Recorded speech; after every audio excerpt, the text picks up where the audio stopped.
नमस्कार। ये महाभारत कथा पूरी तरह से वेद व्यास महाभारत के ऊपर आधारित है। यदि आप इसका निरंतर श्रवण करते रहना चाहते हैं तो इस चैनल को सब्सक्राइब जरूर कर लें और आगे आने वाली सभी पॉडकास्ट के नोटिफिकेशन के लिए बेल आइकन को भी जरूर से प्रेस कर दें।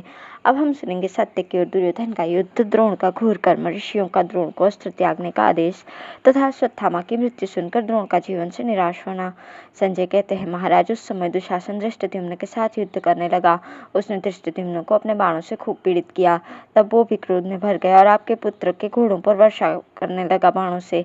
एक ही क्षण में उसके बाणों की इतनी राशि जमा हो गई कि दुशासन का रथ उससे ढककर ध्वजा और सारथी सहित अदृश्य हो गया।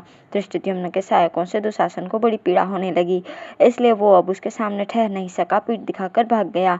इस प्रकार दुशासन को विमुख करके धृष्टद्युम्न हजारों बाणों की वृष्टि करता हुआ द्रोणाचार्य के पास जा पहुंचा।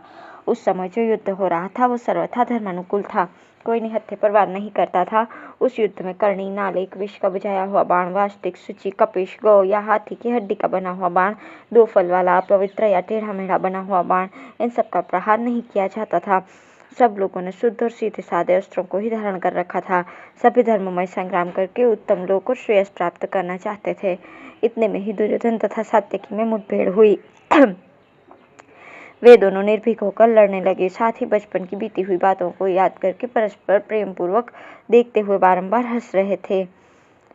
राजा दुर्योधन अपने व्यवहार की निंदा करता हुआ अपने प्यारे मित्र सात्यकी से बोला, सखी, क्रोध, लोभ, मोह, अमर्ष और क्षत्रिय आचार को धिक्कार है, जिसके कारण आज तुम मुझ पर और मैं तुम पर प्रहार कर रहा हूँ। तुम मेरे प्राणों से भी बढ़कर प्रिय थे और मुझ पर भी तुम्हारा ऐसा ही प्रेम था, पर आज इस रणभूमि में हम सब कुछ भूल गए हैं। दुर्योधन के ऐसा कहने पर सात्यकी ने कहा, राजन, क्षत्रियों का व्यवहार ही ऐसा है। वे अपने गुरु से भी लड़ते हैं। यदि तुम मुझे प्रिय मानते हो तो जल्दी मार दो, विलंब न करो। तुम्हारे कारण मैं पुण्यवानों के लोक में जाऊंगा। अब मैं जीवित रहकर अपने मित्रों पर पड़ी हुई आपत्ति नहीं देखना चाहता। इस प्रकार स्पष्ट उत्तर देकर सात्यकी अपने प्राणों की परवाह न करके तुरंत दुर्योधन का सामना करने के लिए आ गए। तब दुर्योधन ने सात्यकी को 5 बाण मारे। सात्यकी ने भी उस पर क्रमशः 50, 30 और 10 बाणों की वर्षा की। दुर्योधन ने पुनः हंसते हंसते 30 बाणों से सात्यकी को बींध दिया तथा क्षौरप्र से उसके धनुष को भी काट दिया। सात्यकी ने भी दूसरा धनुष हाथ में लेके हाथों की फुर्ती दिखाई और आपके पुत्र पर बाणों की झड़ी लगा दी।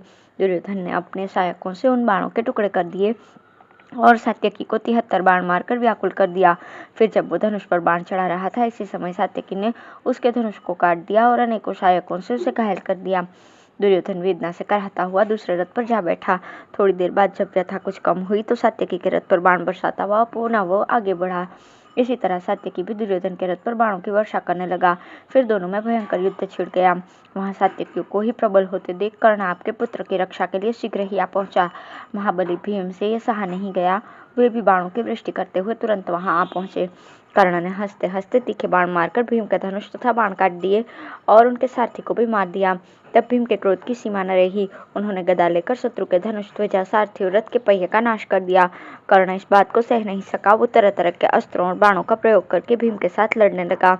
इसी तरह भीम भी कुपित होकर कर्ण से युद्ध करने लगे। दूसरी ओर द्रोणाचार्य, धृष्टद्युम्न आदि पांचालों को पीड़ा देने लगे।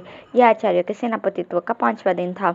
वे क्रोध में भरे हुए थे और पांचाल वीरों का महान संहार कर रहे थे। शत्रु भी बड़े धैर्यवान थे। वे उनसे युद्ध करते हुए तनिक भी भयभीत नहीं होते थे। पांचाल वीरों को मरते और द्रोणाचार्य को प्रबल होते देख पांडवों को बड़ा भय हुआ। उन्होंने विजय की आशा छोड़ दी। उन्हें संदेह होने लगा, ये महान अस्त्रवेत्ता आचार्य कहीं हम सब लोगों का नाश तो नहीं कर डालेंगे। कुंती के पुत्रों को भयभीत देख भगवान श्री कृष्ण कहने लगे, पांडवों, द्रोणाचार्य धनुर्धारियों में सर्वश्रेष्ठ है। इनके हाथ में धनुष रहने पर इंद्र आदि देवता भी उन्हें नहीं जीत सकते।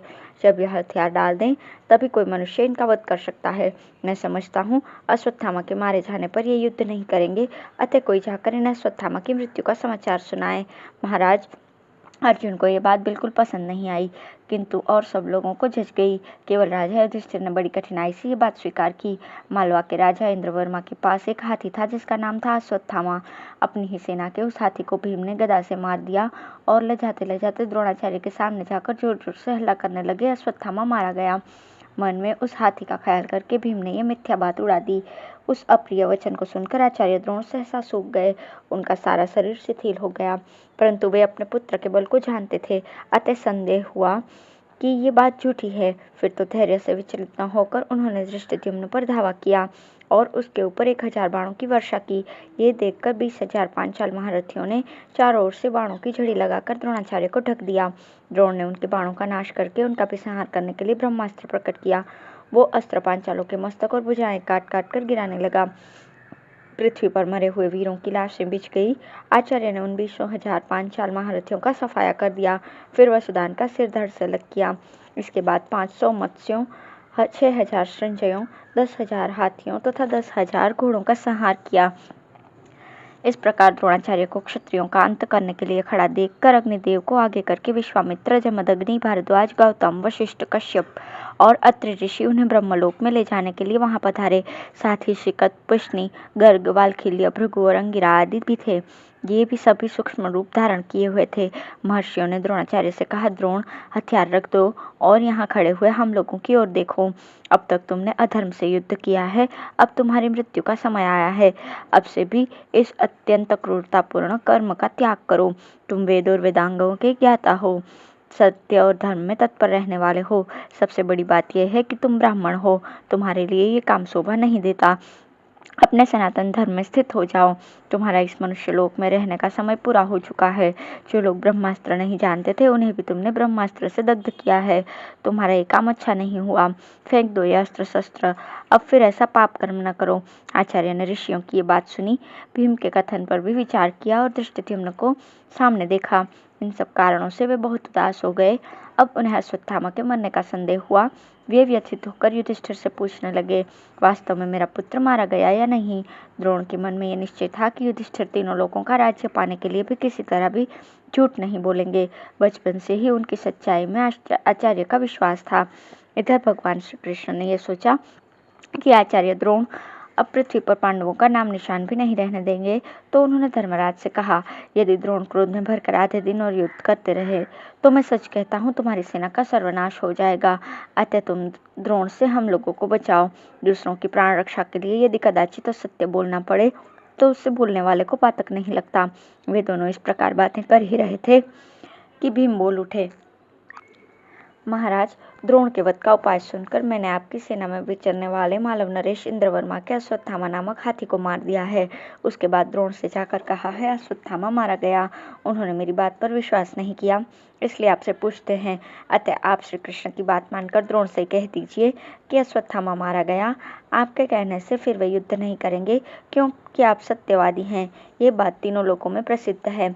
महाराज, भीम की बात सुनकर और श्री कृष्ण की प्रेरणा से युधिष्ठिर वैसा कहने को तैयार हो गए। वे सत्य के भय में डूबे हुए तो थे, तो भी विजय की आसक्ति होने के कारण द्रोणाचार्य से अश्वत्थामा मारा गया ये वाक्य उच्च स्वर से कहकर धीरे से बोले, किंतु हाथी। इसके पहले युधिष्ठिर का रथ पृथ्वी से 4 अंगुल ऊंचा रहा करता था।